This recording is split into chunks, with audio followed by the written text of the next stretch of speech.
This love of football probably came from my big brother. When he was 15, he organised his own team because there wasn't one locally.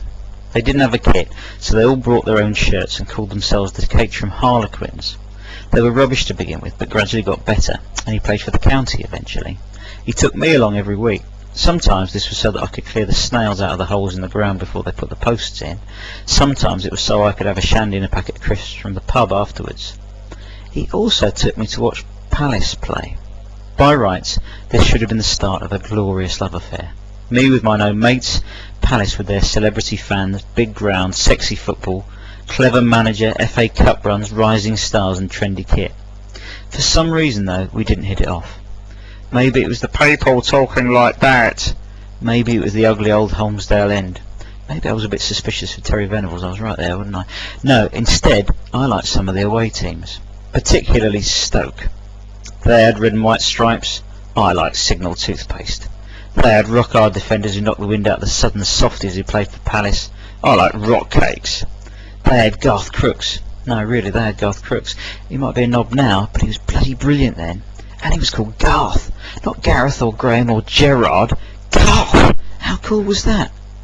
So gradually I got my brother to take me to see them at other grounds. Fulham, West Ham, Millwall, Arsenal, Spurs, Watford, yes Leon, Watford, and I became a fan. The fact that they were toilet was of no particular consequence. They were my team. I cut their pictures out of Shoot and stuck them on my bedroom wall. My dad bollocked me. I waited nervously for the results on final score, eating my rock cakes, exploding with joy when they managed to screw out their fourth successive 0-0 draw. My dad bollocked me. I asked my parents to buy me the Umbro kit for Christmas. My dad bollocked me. If the news of my relationship with the Potters didn't go down well at home, at school it was a revelation. You support who? Who are they? I hadn't noticed him before. No, me neither. But he supports Stoke. Aren't they a bit hard? Do you think he might be a bit hard as well? No, he eats rock cakes. Then again, maybe. Some of those cakes are pretty serious. At the same time, for some unexplained reason, people started to play football in the playground. I think it had been banned, a bit like Shrovetide football, because of the general mayhem and riots that had become associated with it. Anyway, the ban got lifted at some stage, and the tennis balls started to fly around as Wembley, 3 in, all against all, and matches took hold. Because there was no one in charge, and because there was no history and no pecking order, everybody could play, even me. And when I played, strangely, people backed off a bit. I think I've become a bit mysterious, a bit of an enigma. The boy who supports the bizarre Northern team. The Northern team who are famously a bit hard. A bit crap too, maybe, but definitely a bit hard. Maybe if he supports a Northern team, he's actually from the North. Blimey, he's a bit hard then. Maybe he knows some other hard Northern people, and they'd be hard too, wouldn't they?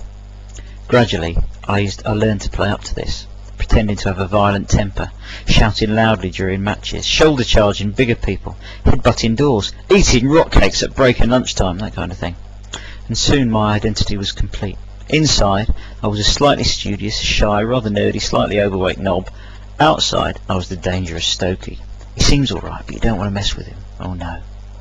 School days from that point onwards were okay. Lessons were okay. Girls were okay. People stopped beating me up. I did okay generally. But what I remember most of all was the football. The volleys, the missed headers, the goal line clearances, the burnt hands from the tarmac when you fell, the torn trousers, the ripped jumpers from the wire mesh fencing, and the toe punts, the ball in the nudges, the curlers, the draws, the defeats, and the next goal wins. More than that though, I look back to those games because of the kind of football it represented. It was our game, nobody else's. We made up the rules, and by and large we kept to them. Everybody could play, regardless of your ability or athleticism. We picked teams so that they were even, and we started again if one team ran away with the match. Everybody got a chance to win, everybody got a chance to lose. There were no adults there, no coaches or referees, and it was great. You lost yourself in it. You wanted to just play and carry on playing. You carried on games from one day to the next. It was football at its purest, at least as far as I'm concerned. I still think football can be like this. I get frustrated when people get excluded in various ways from the sport. I hate it when sport loses that openness, that ability for everybody to win, for the giants to get toppled, for the Goliaths to get one in the eye. I think it's most fun when it's controlled by the people who stand to get most from it. By that I mean the participants. I think it's least fun when it's controlled by other people, whether they're adults or businessmen or shady, shadowy administrators. And today, as I take the time to munch on a rock cake, I reflect on just how much this has meant to me. Finding football gave me some meaning when nothing else seemed to make sense. Football helped people to like me, gave me something to share. It also gave me something to do that was fun. But it was only fun because we had control over it. Football can be great, but I think it's only certain types of football that can deliver these goods. So that's me.